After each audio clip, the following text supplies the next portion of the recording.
Welcome to another episode of Wrestling with WorldWide Willis. I'm your host, Brandon Willis, and today we're going to discuss Forbidden Door from AEW and NXT's Heatwave that happened this past weekend. So let's go ahead and hop right into it. A lot of action this past weekend, a lot of wrestling, which I love. So let's hop into it. For Forbidden Door, we're just going to go through each match, kind of our thoughts. I'll leave kind of the stuff that happened on AEW 0 Hour for Forbidden Door. I'll kind of leave that out. It was some good action, but so many matches to talk about. So we have Adam Copeland, Edge, for those that are not up to speed on AEW. Adam Copeland and Christian tag teaming together for the first time in, I think they said 15 years, I want to say, tagging together against Kill Switch and Kip Sabian. It was a pretty good match. I thought it kind of leaned into Christian not really wanting, at least acting like he didn't want to be a tag team with Adam Copeland again. But you could tell he was having a good time as well. And you could tell the relationship that Kill Switch and Christian have had in the past. So that was cool. They played into it. It was storytelling. But you could tell that the crowd was fired up. They, anytime at this point, if you can get a big crowd, especially in the UK, for those that don't know, Forbidden Door was in London. So huge crowd, packed the house. It was a great environment. And of course, if you have a packed crowd, really anywhere, they're going to sing Edge's song.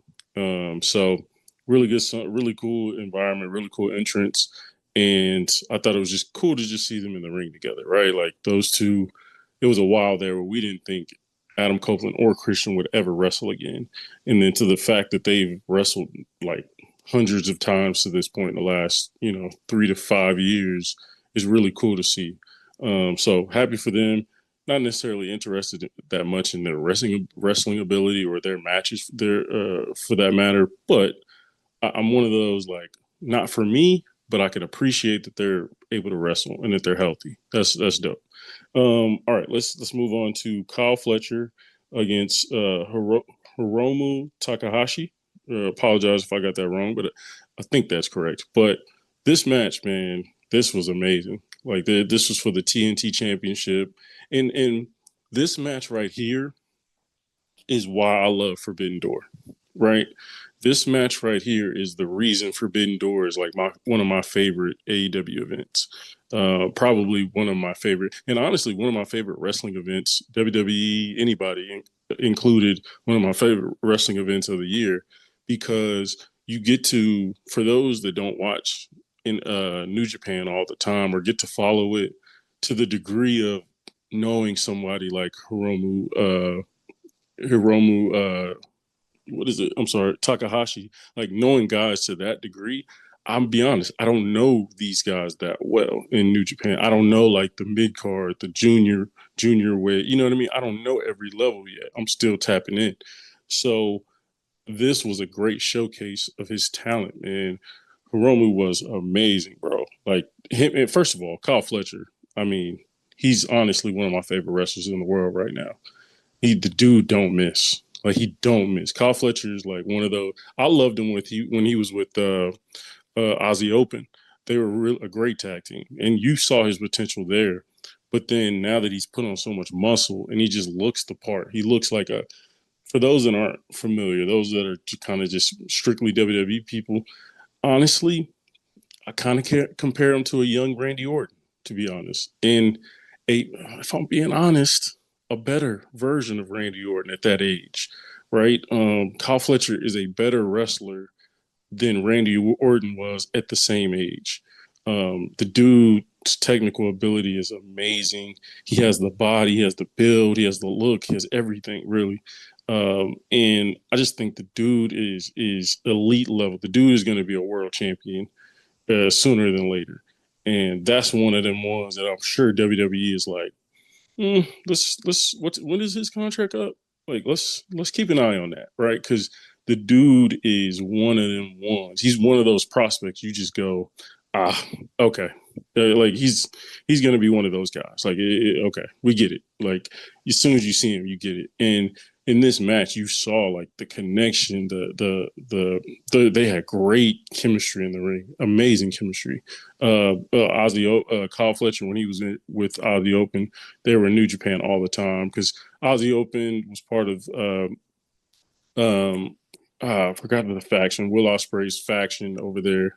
I think it was United. No, I forgot what it was called, but it was basically Ozzy Open was a part of a Will Ospreay's faction, and obviously they were in New Japan all the time. So he's wrestled New Japan style. He's wrestled over there a lot. So him and Kyle Fletcher and Hiromu Takahashi had a great chemistry. I thought it did a really good job of letting both guys flourish, right? You know, sometimes when you're dealing with a promotion versus promotion type of matchup, usually the promotion that's actually, you know, broadcast on usually sometimes can dominate, sometimes isn't produced as well.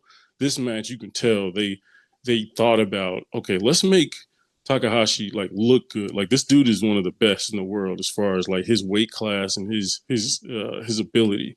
In the broadcast, Daniel Bryan, by the way, Bryan Danielson, sorry, Bryan Danielson obviously is known as one of the greatest wrestlers to ever live. But man, dude was amazing on commentary. But he touched on like how a lot of those guys, the broadcast was touching on how like Takahashi is compared kind of to like he's basically the Darby Allin of New Japan, right? The dude takes chances. He you know, he sacrifices his body, like basically. So I just thought, man, this match really showed off both guys. Both guys benefited from it. I thought Takahashi benefited from it, even though he took the loss here. The dude benefited. Like I'm a fan. Like he gained a fan in me. Right, the dude is amazing. His moves were great, were really, really crisp. He moved with a great pace. And it was a cool matchup of styles because Kyle Fletcher isn't he's an athletic dude, super athletic, but he's not a jump off the top rope type of guy or do a bunch of craziness. Like the dude is a technical wizard, but also can give you a little bit of the nice, like that's why I kind of say Randy Orton. He can give you a little bit of like the basics, but do it really, really well, but can give you kind of that star power still, right? He's not out there trying to be Zack Sabre Jr., but he's also a great wrestler as well. And he can give you a little bit of that, more of that charisma type stuff. But yeah, man, this match was great. Oh, they had a back. Kyle Fletcher did a back body drop off the like turnbuckle, the second rope. Bro, that thing, I ain't seen nobody do that. They called it an avalanche back slam or something like that. It was great. Like that thing was fire. As soon as he hit it, I was like, yo, I ain't seen nobody do that before. That was amazing. And I love his finisher. The Brainbuster. Brainbuster is probably a top 5 finisher for me. Like I love a good Brainbuster, bro. Like especially like just a good solid Brainbuster, bro. It looks devastating, and it's just one of those boom. It feels like a match should be over after hitting a good Brainbuster. It should feel like, oh, this is over. And that's how Kyle Fletcher's feels. So, man, it's really good. That was a really good match. I had a lot of fun watching that one. Next one we had for the Mercedes Moné defending her women's TNT championship against Bozilla from, I believe Bozilla's from Stardom. Yeah. We had Alex Windsor from AEW and also Persephone, who's from CWL in Mexico. So, or is it CML? I'm sorry, from Mexico. I'm not as familiar with their promotion, but I am familiar with Persephone. I mean, she's a good looking lady, so you know, what I mean, she'd be popping up on Instagram or whatever. But this was a fun match. I enjoyed. I thought Mercedes. One thing you know about Mercedes pretty much creates all her matches, right? Like she's just that level. She's been that level since she was in NXT. Like she's the leader in every match, right? She's the person who puts the matches together most of the time, and you can tell she really put this match together very well because she sold a lot. She didn't get much moves in. She didn't get a ton of moves in this. You can tell her goal was to put on these 3 other women and make them look good, which she did, right? By the way, like Bozilla, bro, I apologize. I did not know your game was like that, bro. Like for those that don't know, for those that didn't watch, Bozilla is like this 6 foot German girl, and bro, she's big as hell. Like think an athletic version of Nia Jax, but a better wrestler and almost more menacing.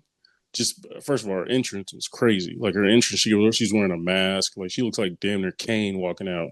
And then she takes her mask off. She's like, "Oh, this is a pretty girl." And then, bruh, she's menacing. Like the girl is, and what I like about her is, and apparently, like she's a second generation wrestler. So she's young as hell. She's like 20, 21, and which is crazy for the for the type of ability she has as far as wrestling is concerned. But usually with girls, usually just in general, right?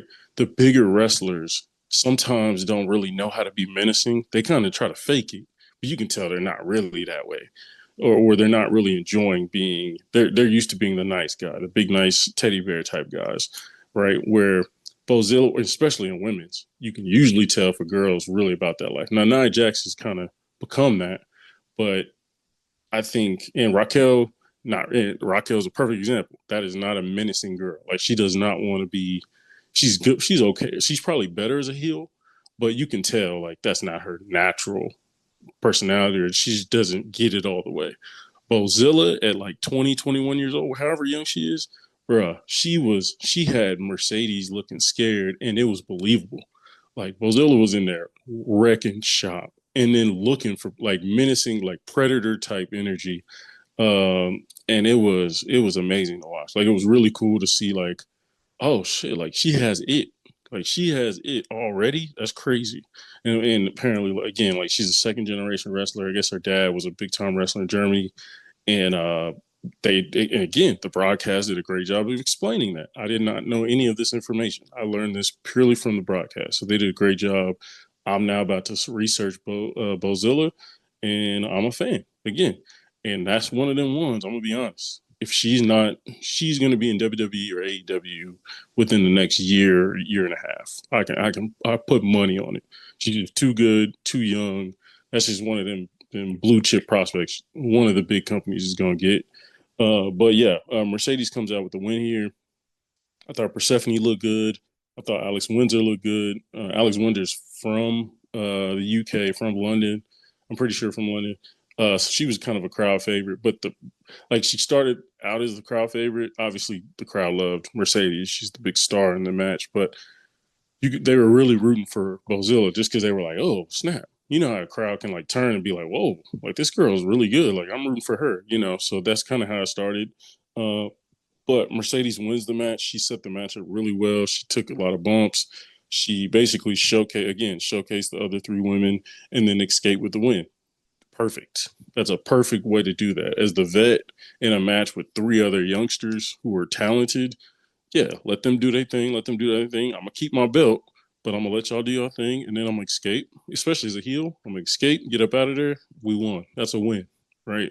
So I thought that was a really really fun match. Next, we had Zack Sabre Jr.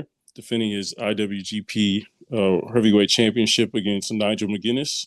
Um, this one, again, for those that listened to the last episode, I was a little disappointed only because I think Zack Sabre Jr. is top three best wrestlers in the world right now, and probably has been for the last like 5 years or so. But even right now, like you can tell his body's better in better shape. He's better striker now. Like he's moving at an optimal level. And so I was just like, like it'd be dope if he kind of got a bigger star to go up against. Like usually Forbidden Door, like, well, I say that they've kind of played the IWGP Championship. I think it was one year where they had like a four-way Fatal Four match. I think it was Switchblade. Like it was a few other people that were in the match that were big time, and it felt like a big time match. But for the most part, it feels like low key, like they've kind of played the IWGP Championship. I remember that one year, I forgot who was the champion, but he kind of had a kind of a blowaway match. And I remember him, he said, like, I came over here thinking I was going to get a better match, but it is what it is. And it kind of felt this way from my perspective, anyways. like I was kind of like, damn, Zack Sabre Jr. is one of the best wrestlers in the world. He's cooking. He's holding down New Japan. Like if New Japan is basically on his back, he's carrying it. I thought he'd get a little bit of a better matchup than Nigel McGuinness. Now, me not knowing the importance of being in the UK, being in London, Nigel McGuinness, being a fan favorite there, them two having history, I get it. Like it was a really cool build up to the match. I thought the video of Nigel McGuinness kind of kind of going to his masters, almost wrestling masters, Hall of Fame British wrestler, technical wrestlers, and being like, hey, give me some advice. How do I beat Zack Sabre Jr.? Like how do I pull this off? And doing a little montage video, that was dope. Like that was great. Giving us a little history, all the wrestling history that was provided in the match, amazing. Like basically the match won me over because beforehand I was a little disappointed. Again, like I said, I thought Zach deserved a bigger star to go up against, even a better spot in the event. He was kind of in the middle, but the match itself was really good. It was a technical wrestling showcase, basically. Both, and me, I love this type of stuff. Like this is, if it ain't two meaty men slapping meat, give me this technical, smart. Like I love a witty wrestler. I love a wrestler that's like thinking, not just basically playing 2K where they just put 3-4 moves together for no reason. Like I loved Zach and Nigel. They were doing stuff for a reason. They were finding escapes. They were, they were trapping the other guy to move into another submission move. Like that type of stuff I live for. That stuff's dope. So the match itself was great. They had the two Hall of Fame British wrestlers, older guys on the side. So they kind of added an element to it. You have Bryan Danielson doing the broadcasting. So he's doing the play-by-play. So also another one of the greatest technical wrestlers. So he's like filling us in some stuff that we just wouldn't know, right? And I thought it was great. The match did its job. Again, I thought Zach deserved a better showcase. However, like I thought this match could have been on a different pay-per-view and been really well. But I get it. You're in UK. Nigel McGuinness means a lot there. So does Zach. I get it. So great match. Zack Sabre Jr. wins the match due to I think a roll-up pin. I think probably the right move. You probably don't want to have either one of those guys tapping. It's just, basically in that type of match, it wasn't necessarily who can beat up the other guy or who can, knock the other guy out. It was more about like, or making the other guy submit. It was more about like who can strategically figure a way to beat the other guy. You know what I mean? Like who can escape this tough, like escape this maze, basically, of wrestling. Who can escape the winner, basically. So and Zach did that. It was cool, really cool to see. Good match overall. Next, we have the tag team championships, triple threat. We have the Hurt Syndicate, who are defending their tag team championships. Bobby Lashley and Shelton Benjamin versus FTR versus Brodito, which is Bandito and Brody King. If you guys don't know, this is a Brody King fan podcast. This pack, like I am a big fan of his. Thought he should have been showcased years ago. From the time he stepped in AEW, he should have been showcased. But for some reason they kept shoving House of Black to the back burners. Didn't do anything with him. I don't know. That's a whole podcast for another day. But I thought, and it's funny because like I don't think like a few months ago, I don't think Tony had Brodito in this match. I think he had a FTR Hurt Syndicate tag team match at Forbidden Door. Cool, bet make it work, or maybe slot it in a New Japan tag team or something.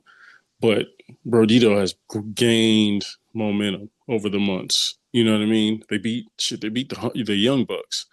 There was a tournament. Those two just kept gaining momentum, and the crowd was behind him because Bandito, for all his flaws, I know the crowd loves him and the internet loves him. I think he's great, but I also think he makes a lot of mistakes in the ring. That's kind of frustrating. You can tell like Brody's like directing him on literally everything, but he's really good. He's a Ring of Honor champion, so the dude is really good, really talented. And then Brody King is obviously a star. So the crowd was really behind those two together because they worked well together. Like Bandito is a smaller luchador type wrestler who has some great innovative moves, and you got Brody King, this big brawling, athletic big guy who like smashes people. So this tag team was like a perfect like mix, and they had really cool combination moves. Like it was really cool to see. So I think those two gained the momentum to almost force Tony Khan to put them in this match. And then, we weren't quite sure if they would win it, but they did. They pulled it off. They're the new tag team champions, Brodito. And it's just one of those like, oh, shoot, like they listen to the fans. The fans is behind this. Hurt Syndicate have not had a great tag team run at all. They barely defended their titles. And I mean, I love them both.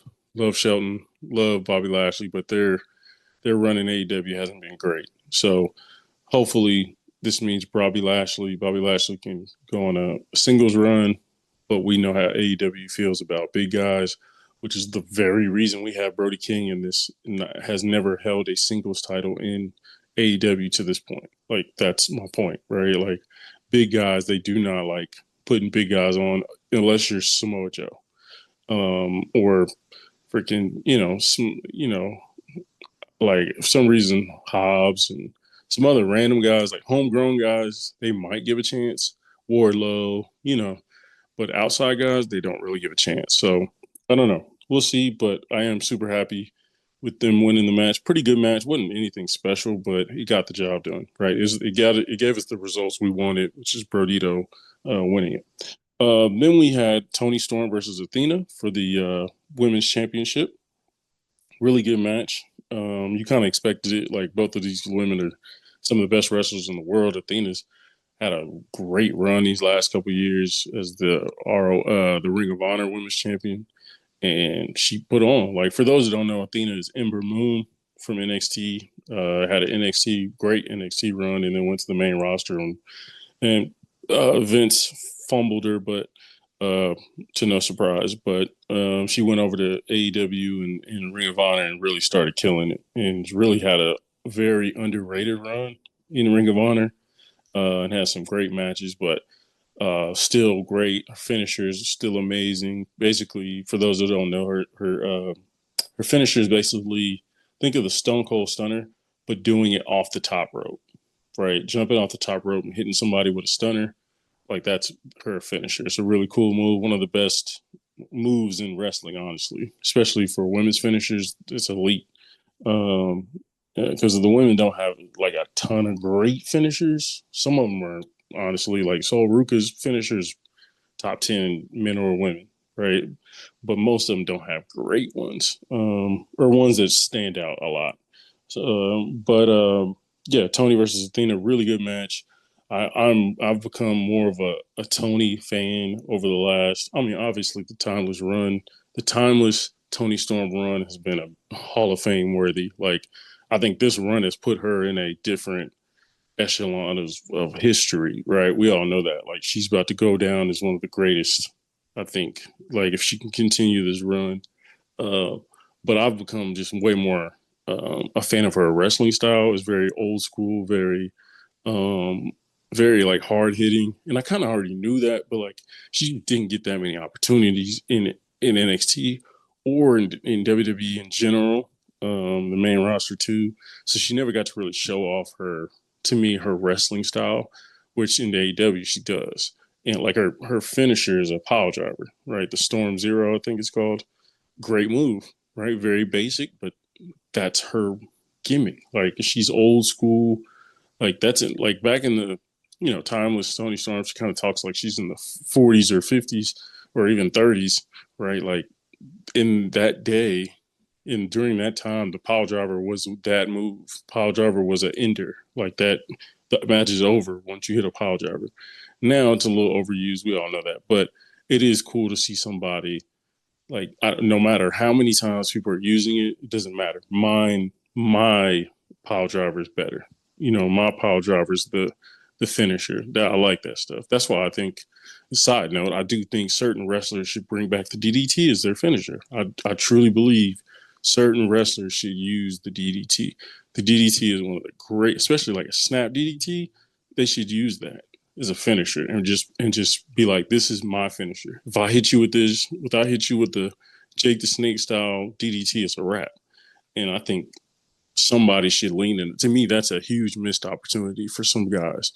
There's certain wrestlers where I'm like, bro, if you use that, add that to your game, it'd be amazing. Like to me, honestly, MJF, MJF would be a perfect candidate for a DDT. Like it's a very quick move. It's easy to hit, and he can talk about it really well. And it's a move that has a ton of history behind it. To me, I just think with so many people doing the diamond cutter or the RKO as their finisher, why not the DDT? But that's a different podcast. We can break that down later. But Toni Storm is great. She ends up winning, defending her title against Athena. Really good match, hard hitting, and hopefully they get to wrestle again.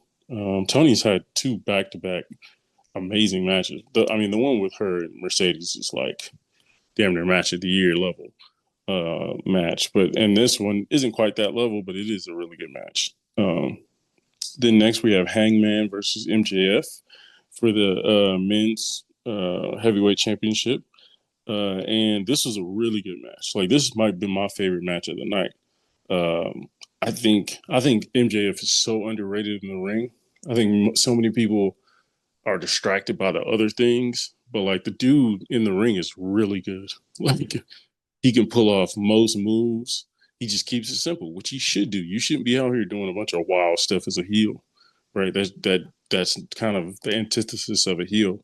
If you do a bunch of cool stuff, you're not going to be a heel very long because they're going to start rooting for you, which you don't necessarily want that to happen. MJF is just one of those heels where like even if he kept it basic, his personality is so charismatic that it's like there's gonna be some fans be like, I rock with MJF. I don't like what he does, but I rock with him. I'm a fan. Just like myself, I'm a fan of MJF. But Hangman, bro, I will be honest. Hangman is one of those people that won me over. I was not a Hangman person. Like I remember he had his first kind of run. I remember when he won like the Casino Royal Rumble or whatever when he came back, and then he made that run and then captured the championship because he was going against the Elite or whatever. That one during that run, I was like, I don't see superstar. I see, I get why people like him. Like I get it, but superstar heavyweight champ for a long run as heavyweight champ. I saw him more as like a transitional champion. But I get it now. Like I fully this whole run he's been on, especially the stuff he did with Swerve, and then this run he's been on with especially this run he had against John Moxley and the Death Riders, and kind of like saving AEW. Like he's been a part of the resurgence. Him, Ospreay, Swerve, you know what I mean? Like those type of guys have been a heavy part of the resurgence. Plenty of other guys involved in that, but I think those three specifically, those three or four, like those are the guys who you can credit with the resurgence. But I think, yeah, man, like I am a Hangman fan. Hangman, I was while I was watching this match, I thought, Hangman kind of reminds me of a more athletic Stone Cold Steve Austin. And I know for some people might be like, man, that's kind of lazy comparison. But what I mean by it is like wrestling style, not necessarily like, because their gimmicks are similar. Like if Stone Cold walked out there with some Western stuff, it wouldn't be the craziest just because, you know, anti-establishment. I'm basically a cowboy, a road cowboy on my own, right? Doing what I want. Raising hell. That's essentially what Hangman is. But Hangman and Stone Cold's wrestling style is very similar to me, outside of the fact that the difference is Hangman's really, really athletic. Stone Cold was athletic for his build and for his frame, but he wasn't. He was kind of stiff due to all the injuries and all that stuff. But most of his stuff was being a brawler, hitting you with an occasional basic move, suplexes, pile drivers, clotheslines, a lot of like punches. Where Hangman does a similar stuff, but then will hit you with a super athletic move that you're like, whoa, like the slingshot clothesline, like that finisher he has is fire. Like that finisher is amazing. And it's just one of those like there's certain finishers that play really well with a crowd. Like if I just like the RKO, it's one of those moves where like the way Randy can kind of prepare you for the RKO. He separates himself, starts crawling on the ground, really starts building it up. That makes it really cool of an experience. Rather than just hitting it, he builds it up. I think Hangman does a great job of that. Where when the guy's on the ground, he hops on the outside of the turnbuckle and kind of gets ready to like launch himself over. Like he does a really good job of like loading everybody up to feel like, oh, okay, here comes something important. So Hangman has really won me over. He's one of the reasons like I'm really locked in on AEW right now. For those that don't know, like haven't kept up with the pod and everything, like I was at AEW. I really rocked with AEW early on because they had just amazing wrestling, and it reminded me of why I fell in love with wrestling. I'm a WCW guy, right? So I didn't grow up worshiping the WWF style of wrestling. I grew up really falling in love with the WCW style of wrestling, which is more. Um, it's kind of hard to compare, but it's very more in your face, very much more technical, very much more history driven. Um, you know what I mean? Very like respect for every move, and not saying WWF doesn't care for that, but like in WCW, it was very like respect for every move, even the most basic move meant something. Where and honestly in WCW, because of the type of roster they had, like every move meant something. But especially with their main event guys, because they didn't really have that many moves. So you know what I mean? How many moves Hogan have? How many moves did Kevin Nash have? How many moves did Goldberg have? You know what I mean? But everything meant something. Whereas in WWE, it was sort of like in during that period, especially '96 through like '99. I mean, they was cooking, but the overall wrestling style of WWF is not that way. It's a little more obviously. It's more entertainment driven, right? So it was a lot more entertainment moves that aren't as hard hitting, whereas WCW is very hard hitting. Like they'll drop you on your head, and it's just you better just move on, But yeah, back to it though. I think Hangman just dude is just like to me, Hangman could come to WWE and have a ton of success. The dude is just that good. He's really good on the mic. He has a great gimmick. Like he's a superstar to me, and he's somebody to me that WWE should be like, ooh, I kind of I kind of want to get in. You know what I mean? I kind of want to see what his situation is. But great match with him and MJF. I thought it was a match of the night. It was so fun to watch them two go at it and just the animosity they had, but also like I love that the thing I also love about MJF is that he always it feels like he comes into matches with a plan, and it isn't just. I hate when wrestlers just go in and just felt like I'm watching WWE 2K where they're just like move, boom, get him up, move, boom, get him up, different move, boom, and it doesn't feel like there's a plan at all to win this match. Like there's no like, okay, because to me, I would walk into every match going, how do I leave as a winner against this particular person? And maybe that's just like the sports background in me, but I'm like, how do I beat like Hangman? How do I come out with a win? And first of all, I don't let him hit me with that slingshot clothesline. So anytime he gets out there, I'm doing whatever it takes. And I thought MJF did that, and he kind of did a good job of showing like the desperation of like, whoa, whoa, whoa, I could not let him hit this, so I'm about to cheat. I'm about to low blow. I'm about to finger to the eye. I'm about to push the referee into him. I'm about to pull the referee in to take the bump for me. All that stuff. And we can talk about the stipulation changes and all. I don't really think that matters, to be honest. The contract stuff, okay, I know people will talk about that on other podcasts. Don't really care about that stuff. I care more about like the match, and I thought the match was really, really good, and it was a well-earned victory for Hangman. So good for him. Really good match. All right. As I take a drink break. All right, in our last match, we have a lights out cage match.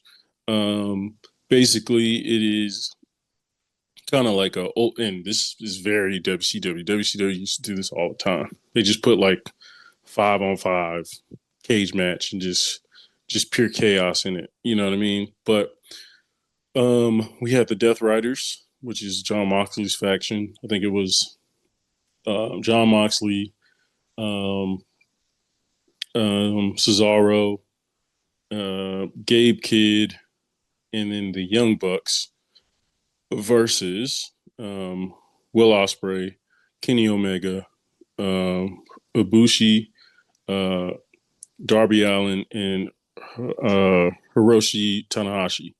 Um, this was a good match. Like we knew it was going to be chaos. We knew it was going to be wild. But honestly, I have more respect for this match than I do for a lot of AEW's kind of John Moxley led chaos matches. You know what I mean? Like usually it's very over the top. Now, don't get me wrong. They did John Moxley was John Moxley in this match and did some stuff that was just stupid and 100% unnecessary. He put basically John Moxley put a fork through Darby Allin's ear, right? And they closed up. They had a close up of it. It was bleeding. It was 100% unnecessary. Like it's some shit that you would see on a backyard in Florida somewhere. You know what I mean? It's just dumb. Like to me, that's the stuff that it's hard for me to not to shit on John Moxley every episode I talk about AEW. But to me, the dude is terrible. He is an awful wrestler and he is an awful character. And he just doesn't get it to me. I feel like he's the type of John Moxley is the type of dude who watches like I don't know, watches a Cody Rhodes versus Roman Reigns match and like throws up. He's like, oh my god, there's no blood, there's nobody, putting a fork in somebody's forehead. There's no tacks, there's no barbed wire. Oh my god, you know what I mean? Like he's one of those guys that like fake worships Terry Funk and like Mick Foley and like nothing wrong with those two guys. Amazing wrestlers. But I think John Moxley doesn't understand that like Mick Foley and Terry Funk were great on their own. They didn't need a bunch of gimmicks. That was part of their character that they added on, but they executed it 10 times better than John Moxley is like, oh, you can't do anything outside of that stuff. Whereas Terry Funk and Mick Foley could have way more versatility. So to me, the John Moxley of it all was extremely annoying. I think he's one of the most just annoying wrestlers potentially in history. Right, the dude is just the most fakest tough guy you've ever seen. His facial expressions, I've never seen a wrestler's facial expression piss me off more. Like it felt like he watched studied a villain in a movie, and it was like, oh yeah, okay, I'm gonna do my face like that when I'm mad, or I'm gonna do my face like that when I'm trying to look tough, and like it's just very. I'm just like, bro, it's just very, as the kids say, cringe, extremely cringe. John Moxley is extremely cringe, and it's hard to watch sometimes. However, there were outside of him, there was a elite level wrestlers in this match, and elite level storytelling in this match. So for those that don't know, like a lot of these matches are just brutal for no reason. Just a bunch of just fire tags, a bunch of randomness, barbed wire, craziness. Well, in this match, the funny thing was with the Young Bucks, they've been going through a thing since they lost a match to Swerve and Ospreay that took away their essentially executive vice president title. Those two, the Young Bucks, were some of the founders of AEW. So their gimmick lately has been, and they're legitimately executive vice presidents of AEW. That's like a legit thing. But they took that on the front end. They made it like their character. So people hated it and all that stuff. Well, with it being their character, they went against Swerve and Ospreay. They lost the tag match, in which their EVP status was on the line. They lost that match, so they lost their EVP status on the, gimmick, kayfabe wise. And so it's been a lot of funny, like, they lost, so they've been losing their entrance music. Like, they don't have entrance music no more. Or if they do, like, it's a bunch of old school, like, very kiddie, very, like, they're basically being embarrassed every time they go out there from the production team. It's just hilarious stuff, man. And it's really creative. Like, it's stuff that, like, oh shit, like, that's smart. You know what I mean? Because it's like, if it's kind of like, I'm trying to think of an example, like, if Triple H back in the day, was in the booth in the office, right? He was making executive decisions, but still wrestling. And then he fought CM Punk, and CM Punk was like, "All right, we'll fight, but if I win, you're no longer, executive." And if CM Punk won, and then the next time, if he beats Triple H, and then Triple H comes out again the next night, and he walks out and his music isn't playing, and it's just a black screen, kind of like a creative player in WWE 2K. It's just a black screen, no music, and everybody's just laughing at him. That would be hilarious, right?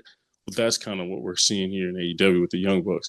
But I say all that to say, like, everything they request, AEW background people, everybody's just like, whatever, dude. Like, you're not my boss anymore, so I'm not gonna fulfill your request.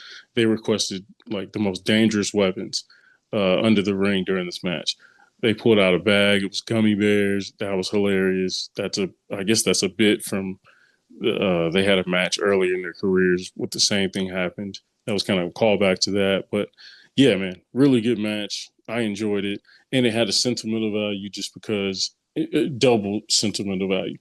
Um, uh, Hiroshi Tanahashi is one of the greatest New Japan wrestlers of all time. And he's older now. I think he's the vice president of New Japan now. So he's retiring within the next couple of months. So this is kind of his last Forbidden Door.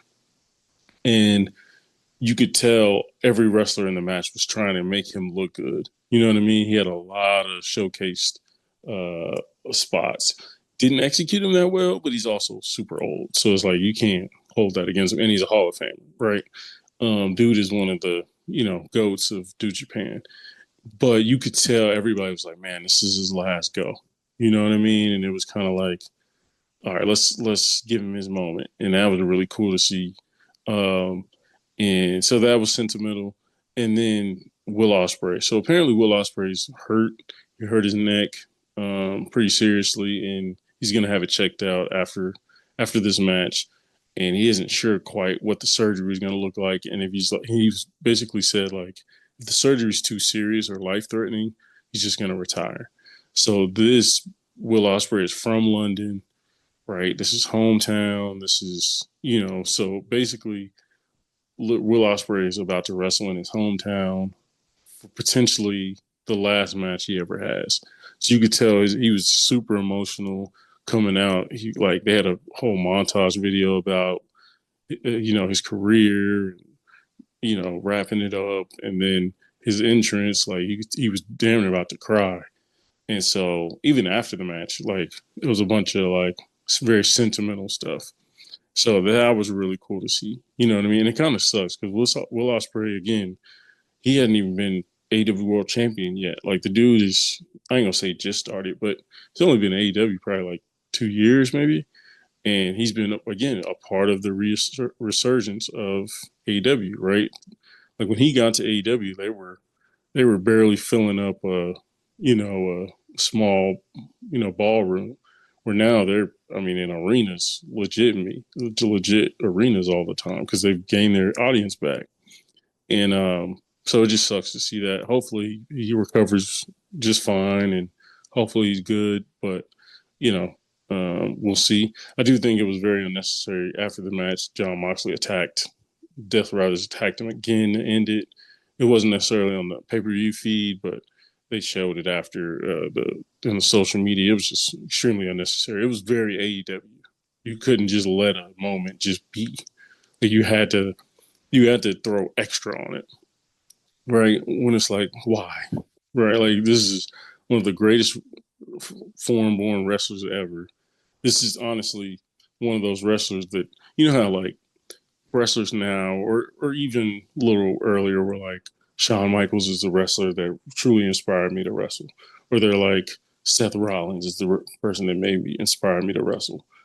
This newer generation is going to be like, Will Ospreay is, he's one of those guys. They're going to be like, Will Ospreay is, or Kenny Omega is one of the inspirations for the reason I wrestle. He's going to be one of those guys. And so when you got a guy like that going out, like, let him have his moment. Like, he can have a sweet moment with the fans. Why do you have to add extra on top of that? It's just unnecessary. So again, I thought that was just a bad move by um, by AEW. But overall, pretty good match. I want to shout out Gabe Kidd. I'm a big fan of his from New Japan. I think the dude is big time. So I'm hoping Gabe Kidd and maybe Zack Sabre Jr. can go at it for the title. Him and Darby Allin had a really great spot. I thought Darby Allin probably was the MVP overall. Like, he had some great stuff, but the whole match was pretty good. But for Forbidden Door at a 10, I'd probably give it a strong 8. I thought it was a really, really good pay per view. Probably could have had some better matchups. The booking wasn't the greatest as far as like the card, or I'll say the card wasn't the greatest, but it's compared to some other Forbidden Doors. But it was really fun. I did want to shout out. So I remember I said Kyle Fletcher versus Takahashi reminded me of a match. It was, I want to say it was Forbidden Door, maybe 2022 or 23. I remember a match. It was CM Punk versus kind of an older New Japan, or maybe Noah guy. I can't remember. But it was an amazing match. The dude, like, I remember thinking, who the hell is this dude? He was an older guy from New Japan. For whoever's listening, maybe L, he can look it up. I'm sure L will look it up. But like, it was CM Punk versus an older New Japan guy, and they had a hell of a match on Forbidden Door. And I remember thinking, this is why you have Forbidden Door for the moments like this, because the crowd was so into it. The crowd was rocking, bro. And it was CM Punk versus random dude. It was like in the middle of Forbidden Door. It wasn't a main event. It wasn't any of that. It wasn't the opener. It was just a random match. And man, that match was so much fun. I remember that one being like, because the dude wore like a football like tape over his nose. I can't. For those that know New Japan, they'll know who I'm talking about. Dude was amazing, bro. He was an older guy. Dude was killing it as far as wrestling is concerned. So that's what that Kyle Fletcher match reminded me of a little bit. But yeah, 8 out of 10 for Forbidden Door this year. All right, let's quickly talk about Heatwave from NXT. We had opener. We had Jada Parker versus Kaylani versus Lola Vice in a triple threat for the number one contender spot for the women's NXT Championship. Um, Lola Vice came out with the victory. This is a really good opening match. It's very, I will say, very good, very well produced match for the most part. Everybody got their time. Everybody got to do their thing. I didn't, for some reason, I was confused and thought Kaylani was a heel for a little bit there, but she's a baby face apparently. So this is essentially three baby faces going against each other, which I like. Like, I like that. Sometimes it ain't gonna always be black and white, and I talk about that a lot. It ain't always gonna be bad guy, good guy. Sometimes two good guys are going for the same prize, right? So, and in this case, that's what happened. I want to shout out Lola Vice. Her work rate has been crazy lately. Like, she's been in AAA. She's been wrestling over there for a little bit. She's been, you know what I mean? Like, she's been popping up different places wrestling. The girl is wrestling a lot. And I say that because you usually don't see that with people who are not homegrown wrestlers, right? Lola Vice is a MMA girl. She came from that sport, right, over to WWE.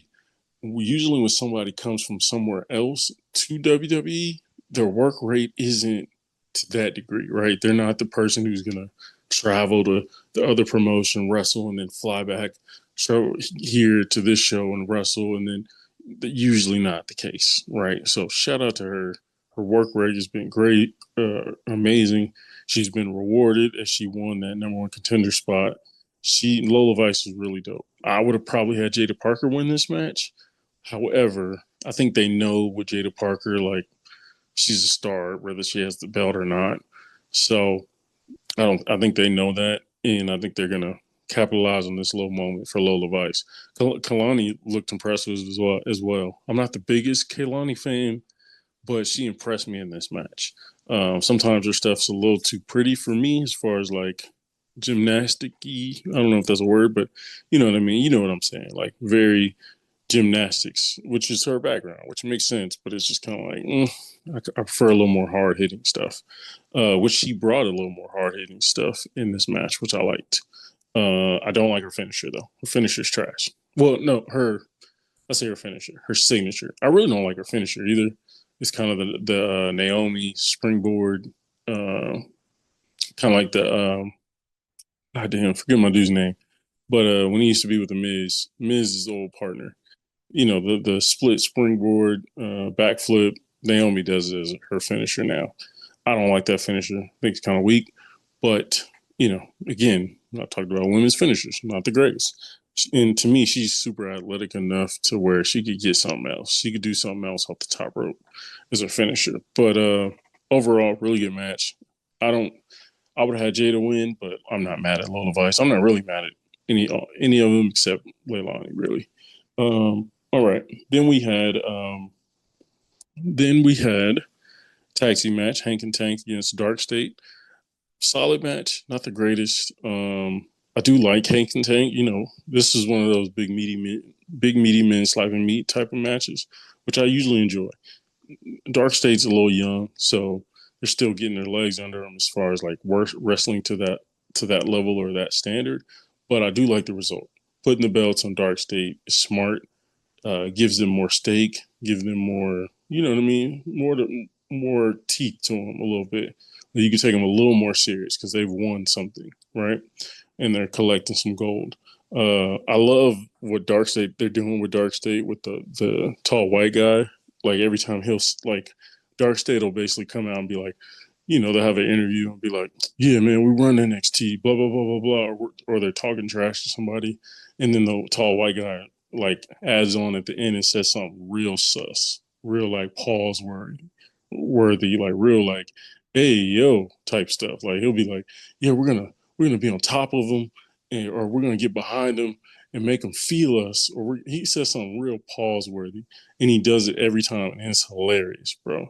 And so that type of stuff is funny as hell. Now I will say they got to be careful because I am now interested in Dark State, not from necessarily a heel standpoint, which they want to be heels. So you just don't want to make them too likable almost or too funny. So they just got to be careful with that. But I do like that stuff. That stuff's pretty funny. Then we had JC Jane versus I think it's Masha Slamovich, and then Ash versus Ash by Elegance. I think she used to be Lacey Evans in WWE from TNA, but this was for the TNA Knockout Championship. Pretty good triple threat match as well. I am glad that they took the belt off of JC Jane. Ash by Elegance won the TNA Knockouts Championship. I think that kind of eased the pressure on the whole, like, okay, TNA is getting. Okay, I'll say this. I feel like people are kind of lazy. We're intellectually lazy sometimes, and we kind of just go with whatever the wave is, right? The wave currently is that WWE owns or is partnering with TNA now. Well, during this crossover, no WWE guys losing. Only TNA guys are losing when they go up against each other. And I'm like, well, yeah, but like let's let it play out a little bit, right? Like Joe Hendry's beaten WWE guys, right? Like there's other guys who beat WWE people, and in this case, a TNA person. I'm sorry, a TNA person has beaten a WWE person, and in this case, it happened again, right? Ash by Elegance beat JC Jane for the Knockouts Championship, right? Like it will happen. Like let it breathe a little bit. Like I think so many times we this is what I think is intellectually lazy. We are so anti big corporation that we go, if the big corporation tries to help the smaller corporation and they partner together and there's any semblance of the bigger organization kind of having the up over the smaller one or having a bit of an advantage, people are like, oh, well, WWE ruined TNA, man. They ruined TNA. I'm like, what? TNA, I like TNA. Cool. Really good promotion. But we all know TNA ain't hitting like that until WWE got a hold of it. And then record breaking numbers, doing record breaking numbers, having events in bigger venues than they've ever had before, right? Like they've literally said, we're selling out arenas we've never sold out before due to this partnership and due to having Trick Williams come over there and fight Moose, or having, JC Jane, or having, Hardy Boys versus such as, like, you know what I mean? Like, we can acknowledge that WWE is doing a positive impact on TNA. There's nothing wrong with saying that. You don't have to feel bad about saying that, right? Like, is it perfect? No, but we also don't have to say WWE is just ruining everything. Like, Triple A says same thing. Triple A is having its highest numbers it's ever had as far as like streaming is concerned. In the most recent era of Triple A, it's having high rate of numbers due to WWE's influence and infrastructure.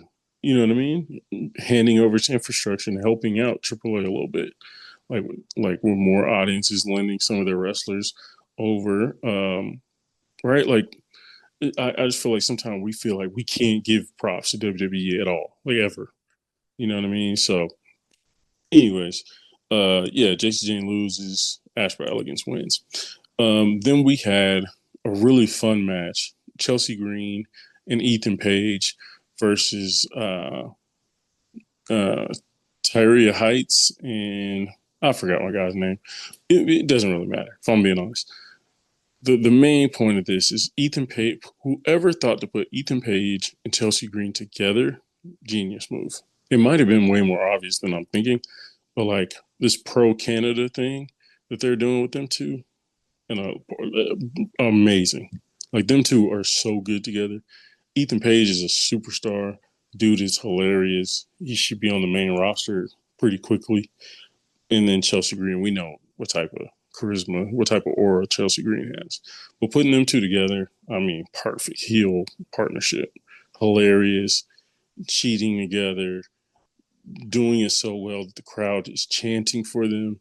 That's just how good those two are. So, again, just want to shout out Ethan Page. I rock with Ethan Page. Not the greatest wrestler in the world, but really good in the ring. Amazing charisma, amazing look, has all the tools.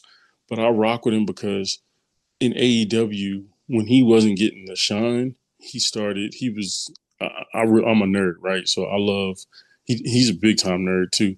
Like he has a big time toy collection, and he's a toy collector. And he had a YouTube channel. I think you still find his episodes of Ethan Page, and he had a whole YouTube page of him collecting toys and going from store to store, traveling obviously for AEW, but like he would go to a store in a certain town and buy certain toys or look for certain toys. And it was just cool to see. He had Brody King on there and a couple other guys.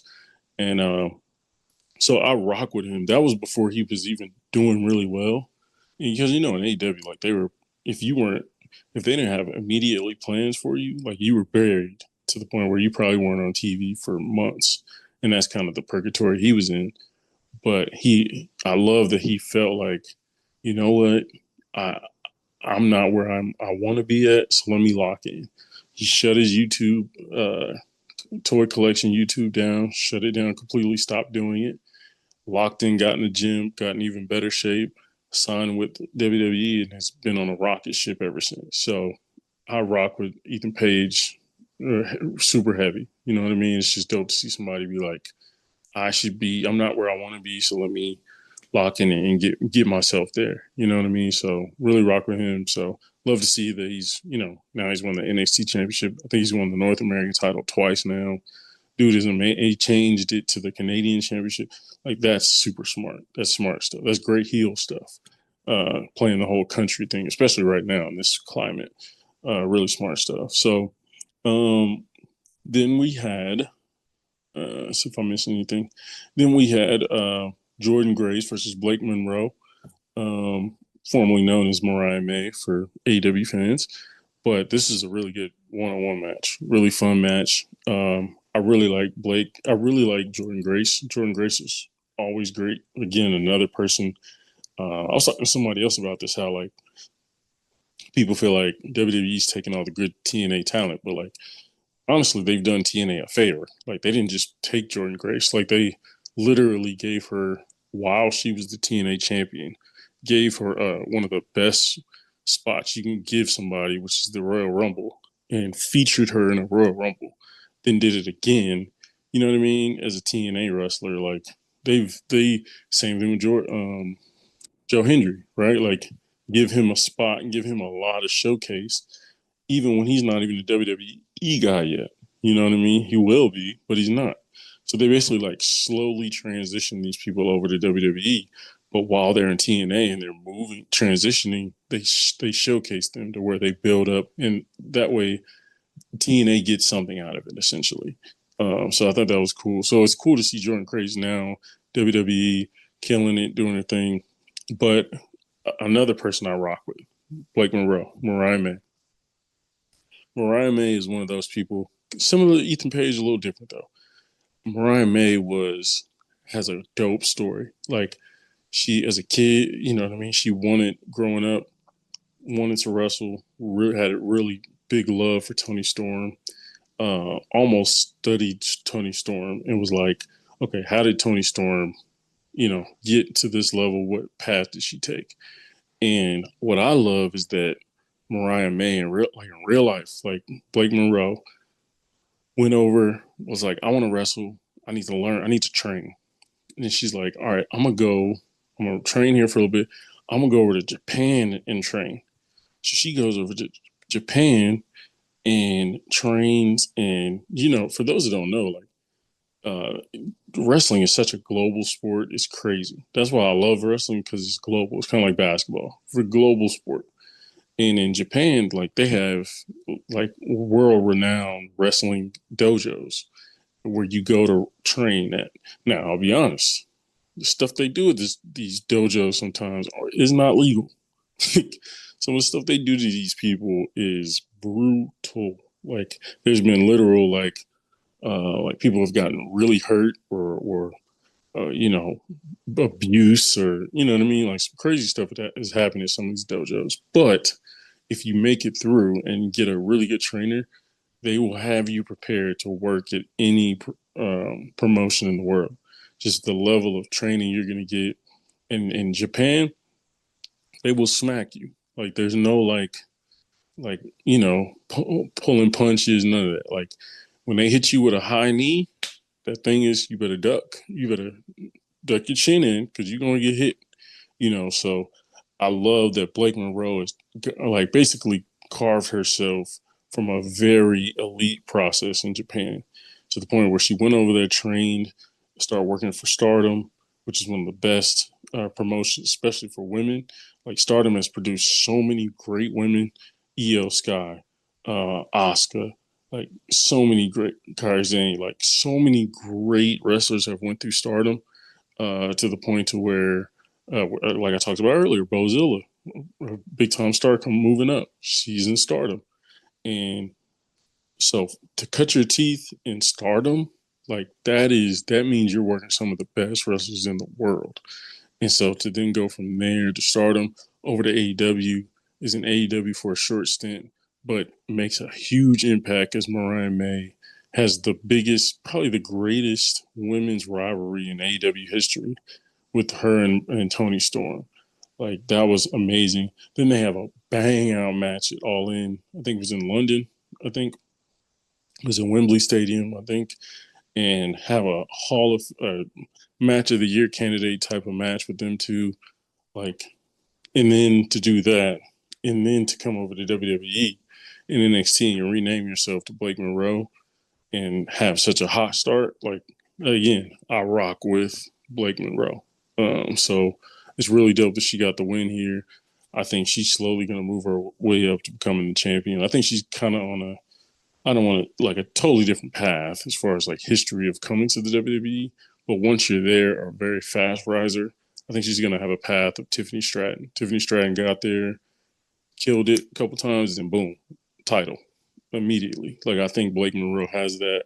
She has the look. She has the wrestling ability. Because like when you see her, you're thinking, oh, this girl can't wrestle. Like honestly, she has the build of probably like Chelsea Green, right? As far as like physical stature, not the biggest, not the most, not intimidating at all. Super cute girl, good looking woman, but not somebody physically imposing. However, the girl can wrestle. The girl can wrestle. You know what I mean? She's highly trained, has been trained by some of the best. You know what I mean? And one of the best regions in the world to be trained in. So it's really cool to see her wrestle at this level.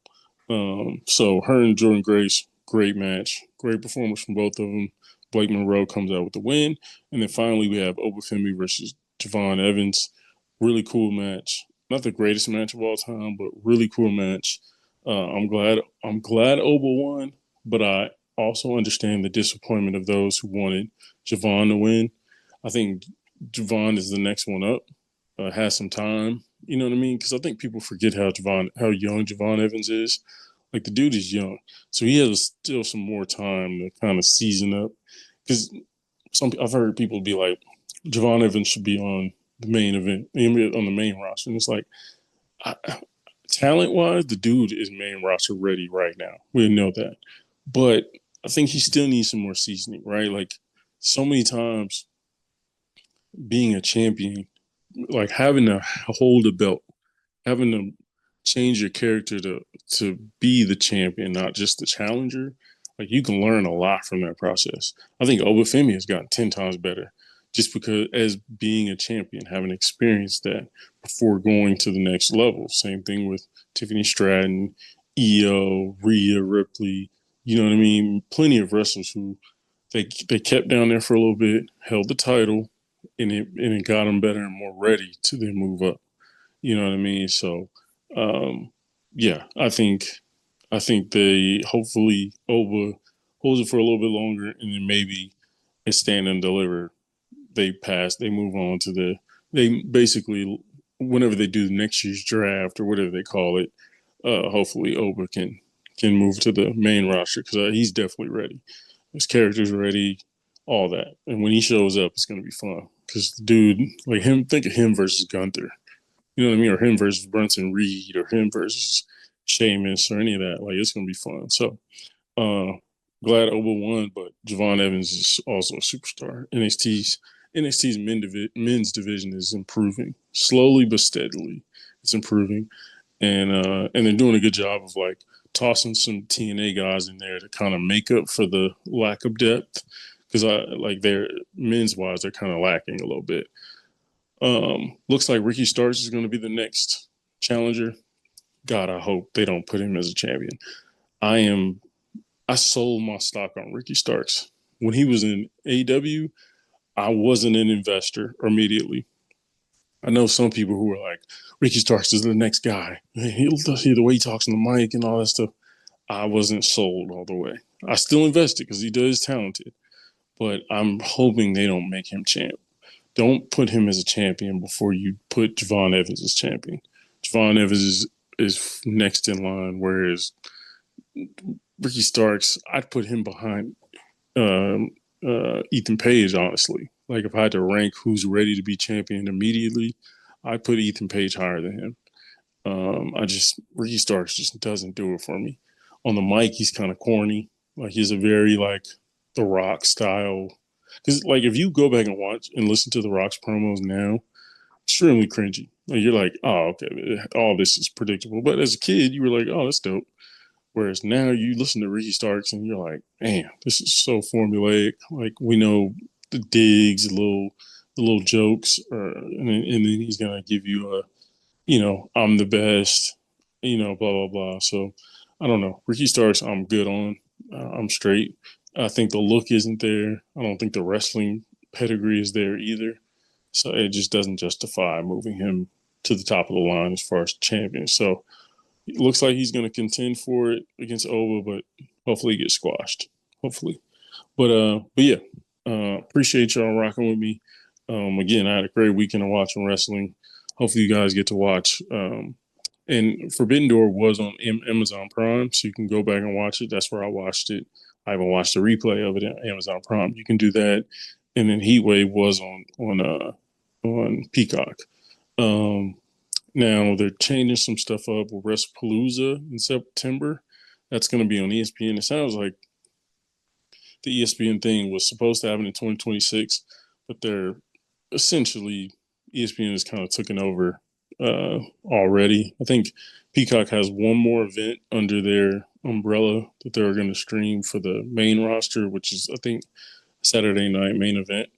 But after that, I think everything else for the rest of the year is going to be on ESPN, which is kind of why they've been pushing this new app so heavy, which was supposed to be a next year thing, but they've kind of pushed it now more recently. So again, this whole streaming wars thing is kind of frustrating, but I understand it. Hopefully it doesn't affect true wrestling fans' experience with watching wrestling. You know what I mean? That's where it would suck if wrestling fans can't actually watch this stuff because it's just too expensive, or if they get priced out, that would suck. So yeah, I appreciate y'all rocking with me. Until next week, we out. Yeah.